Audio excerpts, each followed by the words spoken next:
दोस्तों, स्वागत है आपका हमारे चैनल प्रभु भजनों में। जो लोग पुत्र प्राप्ति के लिए व्रत करना चाहते हैं, उनके लिए भगवान शिव के प्रिय मां सावन का मौका मिलने जा रहा है। सावन पुत्रदा एकादशी व्रत करने से उत्तम संतान की प्राप्ति होती है।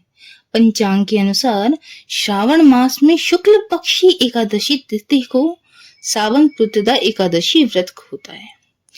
पुत्र प्राप्ति का व्रत साल में केवल 2 बार ही आता है। इस बार सावन माह में एकादशी पर रवि योग बन रहा है। चलो आइए जानते हैं कब है सावन में पुत्रदा एकादशी की तारीख। पंचांग के अनुसार इस साल सावन पुत्रदा एकादशी के लिए श्रवण शुक्ल एकादशी तिथि 4 अगस्त सोमवार को दिन में 11:41 में प्रारंभ होगी।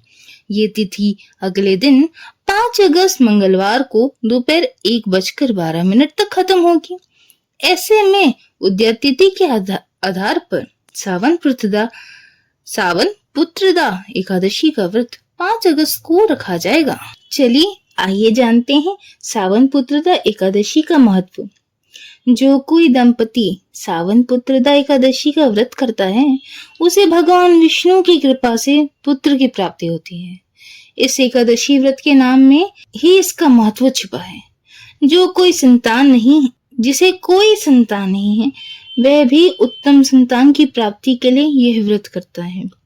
व्रत और पूजा पाठ से श्री हरि की कृपा प्राप्त होती है और जीवन में अंत में मोक्ष की प्राप्ति होती है।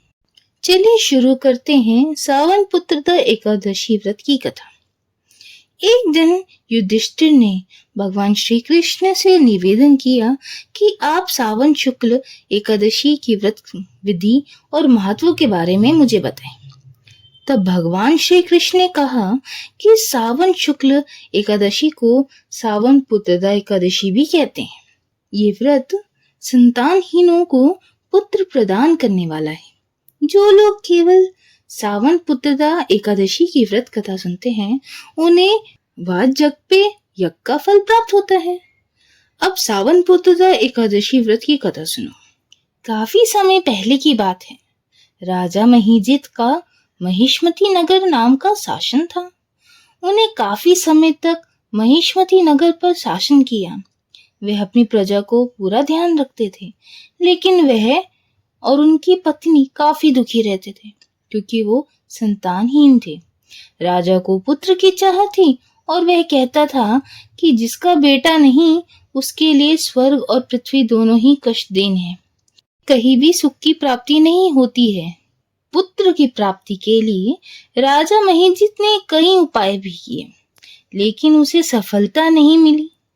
एक दिन वह काफी दुखी था। उसने राज दरबार में सभा लगाई और लोगों से अपने संतानहीन होने की पीड़ा सुनाई। उन्होंने उससे कहा कि वह हमेशा दान, पुण्य, धर्म के काम करता है, प्रजा की सेवा करता है, लोगों को सुख और दुखों में काम आता है, सभी को सुखी देखना चाहता है। इतना करने के बाद भी जीवन में कष्ट ही है। आज तक उसे कोई पुत्र प्राप्ति नहीं हुई। आप सभी बताएं कि ऐसा क्यों? उसे आज तक पुत्र क्यों नहीं हुआ? उस दिन की सभा में राजा महिजित की बातें को सुनकर मंत्री और प्रजा भी दुखी थी। मंत्री और प्रजा के लोगों ने जंगल में गए और वहां ऋषि मुनियों से मुलाकात की। राजा के दुख को बताया। पुत्र प्राप्ति के लिए उपाय पूछे। एक दिन वे लोमेश ऋषि के पास गए।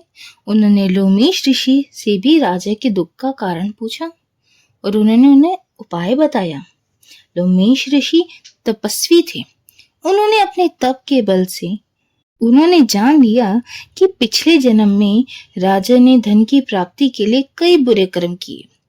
पूर्व जन्म में राजा एक निर्धन वैश्य था। एक दिन वह भूख प्यास से परेशान होकर तालाब के किनारे पहुंचा, जहां एक गाय पानी पी रही थी। तब उसने गाय को वहां से भगा दिया और स्वयं पानी पीने लगा। उस पाप कर्म का फल उसे इस जन्म में भोगना पड़ रहा है। इस वजह से उसे पुत्र की सुख नहीं मिला। फिर लोमेश ऋषि ने कहा कि इसका एकमात्र उपाय है सावन पुत्रदा एकादशी व्रत। सावन शुक्ल एकादशी के दिन राजा को विधि विधान से व्रत और पूजा करनी चाहिए। विष्णु कृपा से वह पाप मुक्त हो जाएगा और उससे उत्तम संतान की प्राप्ति होगी। सभी लोग लोमेश ऋषि के उपाय से खुश हुए। उनसे आशीर्वाद लेकर नगर वापस आ गए। सावन शुक्ल एकादशी को मंत्री और प्रजा ने मिलकर सावन पुत्रदा एकादशी व्रत रखा और विष्णु पूजा के बाद रात्रि जागरण किया। अगले दिन सुबह स्नान दान के बाद पारण करके व्रत को पूरा किया। उन्होंने उस व्रत को के पुण्य को राजा महिजीत को दान दिया। उस पुण्य के प्रभाव से राजा महिजीत पाप मुक्त हो गए और रानी गर्भवती हुई और समय आने पर उन्होंने सुंदर से बालक को जन्म दिया। इस प्रकार से राजा महिजीत को पुत्र सुख की प्राप्ति हुई। जो व्यक्ति विधि विधान से सावन पुत्रदा एकादशी का व्रत का पालन करता है उसे भी राजा के समान पुत्र की प्राप्ति होती है। विष्णु कृपा से उसके पाप मिट जाते हैं। जीवन में अंत में उसे मोक्ष की प्राप्ति होती है। भगवान विष्णु से प्रार्थना जरूर करूंगी कि आप लोगों को संतान की प्राप्ति हो। जय श्री राम।